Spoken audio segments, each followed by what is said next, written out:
Imagina o seguinte, uma startup de inteligência artificial avaliada em US$ 1,5 bilhão com dinheiro da maior empresa do mundo e do fundo soberano bilionário do Catar. E essa startup simplesmente quebra, com acusações de fraude e de que, na verdade, a IA deles era de mentirinha. O que diabos aconteceu? Eu sou o Guedes e a gente tem na nossa mesa um caso que mistura ambição, tecnologia de ponta, teoricamente, e muito dinheiro. Em 2012, Sachin Dev Dugal tinha uma visão de tornar a criação de software tão fácil quanto pedir uma pizza. E a missão deles? Empoderar todos a desbloquear seu potencial sendo um construtor. A ideia era que qualquer pessoa, mesmo sem saber uma linha de código, pudesse descrever sua ideia para uma plataforma e a IA deles, apelidada de Natasha, faria o resto, montando o software como se fosse peças de Lego. Uma promessa poderosa que obviamente atraiu olhares e principalmente atraiu muito dinheiro de gente que tem muita grana. O primeiro passo dessa investigação nos leva à escalada meteórica, movida a milhões de dólares. Como eles conseguiram tanto dinheiro? A jornada começou oficialmente em 2016, quando a Engineer.ai, que depois vai virar Builder.ai, foi lançada por Sachin Dev Dugal e Sarabhi Dott. Desculpa se eu falei errado. A ideia deles pegou tração rápido. Já em 2018, levantaram quase $30 milhões na série A, com fundos como Lakestar e Jungle Ventures apostando na visão deles. O crescimento parecia imparável. Em 2020, reportaram um aumento de 230% na receita mensal, lançaram produtos como o Studio Rapid. Em 2021, ganharam um prêmio de Startup de A mais quente. Aí veio a série C, em março de 2022, mais de $100 milhões, liderados pela gigante Insight Partners. A essa altura já tinham levantado quase $200 milhões no total. Mas o ápice, o momento que selou o status de unicórnio, foi em maio de 2023. Uma rodada série D absurda de $250 milhões, liderada pelo Fundo Soberano do Catar e, crucialmente, com um investimento estratégico da Microsoft. Isso não trouxe só dinheiro, totalizando mais de $450 milhões, mas também uma validação imensa. A avaliação da empresa explodiu para mais de $1,5 bilhão. Com a Microsoft no time, quem duvidaria? A Builder.ai parecia destinada a dominar o mercado de desenvolvimento low-code e no-code, mas as aparências enganam. E enganavam muito, porque por trás da fachada bilionária, a tecnologia principal talvez fosse uma grande mentira. Ok, aqui a história começa a ficar estranha. O coração da promessa da Builder.ai era Natasha, a IA super poderosa que construía apps, anunciada como uma AI Product Manager. A Natasha supostamente usaria Machine Learning para entender a sua ideia, recomendar a funcionalidade, gerenciar o processo e até mesmo automatizar partes do desenvolvimento. A promessa era que você conversaria com a Natasha, talvez até integrando com o Microsoft Teams, e ela magicamente transformaria sua visão em código funcional. Era o centro do marketing deles. Mas será que ela existiu mesmo como descrita? Investigações recentes de fontes como a Bloomberg, Times of India e TechCrunch pintaram um quadro bem diferente. Aparentemente, a Natasha IA, que deveria entender, planejar, construir, era em grande parte uma fachada. Quando você conversava, entre aspas, com a Natasha ou submetia a sua ideia, a requisição era frequentemente direcionada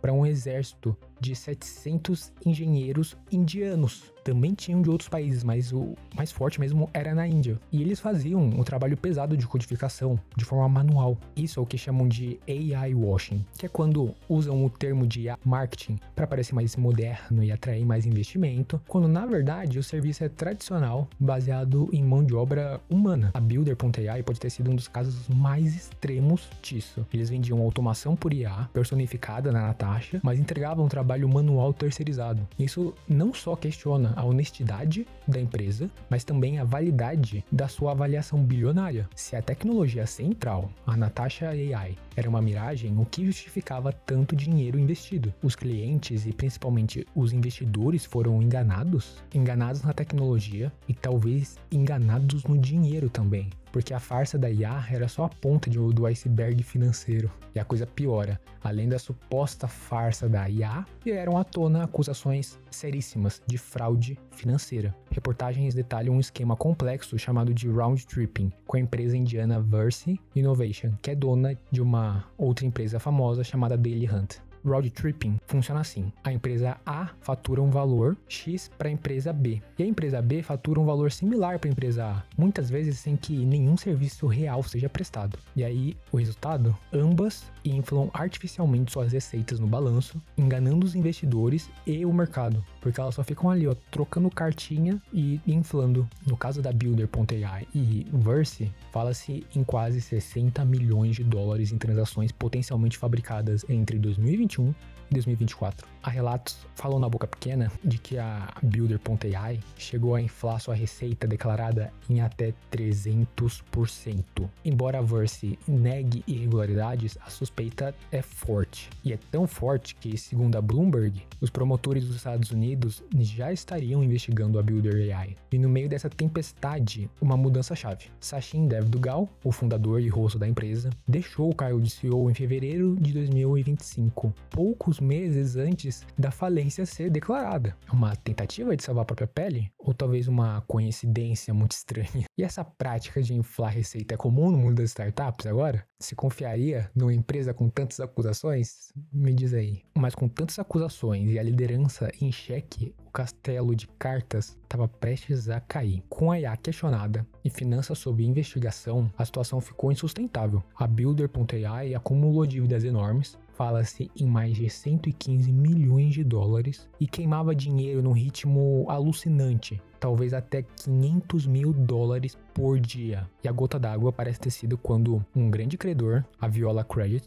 executou uma dívida e apreendeu boa parte do caixa restante da empresa. Sem dinheiro e sem credibilidade, não teve saída. Em maio de 2025, a Builder.ai entrou oficialmente com pedido de insolvência/falência. O resultado imediato: a maioria dos funcionários demitida, projetos de clientes interrompidos e um rombo gigante para os credores e investidores. E a Microsoft e o Qatar perderam centenas de milhões? Provavelmente sim. O investimento estratégico da Microsoft, que incluía a integração com seus serviços, virou fumaça. Para os fundos que colocaram centenas de milhões, a perda é brutal. E para os funcionários e clientes que confiavam na empresa, eles só ficaram igual Napoleão a ver navios mesmo. É um final trágico aí. Desconfie do hype excessivo. A inteligência artificial é uma tecnologia extremamente revolucionária, mas também é terreno fértil para exageros e promessas vazias. E essa prática de AI washing é bem real e pode se tornar bem perigosa. Certo, esse colapso afeta a confiança no mercado de IA? Sim, um pouco de bastante de muito, mas não tanto. Serve só como um lembrete doloroso de que nem toda startup bilionária é sólida, mas também pode ajudar a limpar o mercado, separando quem realmente inova de quem só faz marketing. Mas e aí, o que você achou mais chocante? É a parte da IA ser falsa ou a fraude financeira? Deixa nos comentários, porque assim, eu vou falar, o que me pegou foi principalmente a parte da IA ser, na verdade, 700 indianos. Eu lembro que lá atrás, quando o GPT-4 ele lançou, o modelo da OpenAI, ele era um modelo de inteligência artificial tão bom, mas tão bom, que ficavam, brincando, eu também fazia muito essa piada, de que na verdade a OpenAI estava mentindo, ela não tinha nenhum modelo incrível e era só indianos contratados do outro lado do mundo para conseguir responder a gente, porque era um modelo muito bom. Eu nunca pensei que de fato uma empresa ia contratar um batalhão de engenheiros indianos, engenheiros de software indianos para poder resolver o problema dele. Do outro lado, até então, a maior fraude financeira que envolvia uma empresa gigantesca tal tinha sido a quebra da FTX, que era a segunda maior corretora do mundo de criptomoedas, e houve uma fraude mesmo. O cara pegou até dinheiro da BlackRock, da gigantesca. Meu Deus do céu, um titã. Se eles quiserem fundar um país, vai sobrar dinheiro. E eles conseguiram enganar eles, na área deles ainda, na parte de investimentos. E a FTX conseguiu enganar a BlackRock. Agora a gente tem, de fato, a maior empresa do mundo sendo enganada, a Microsoft.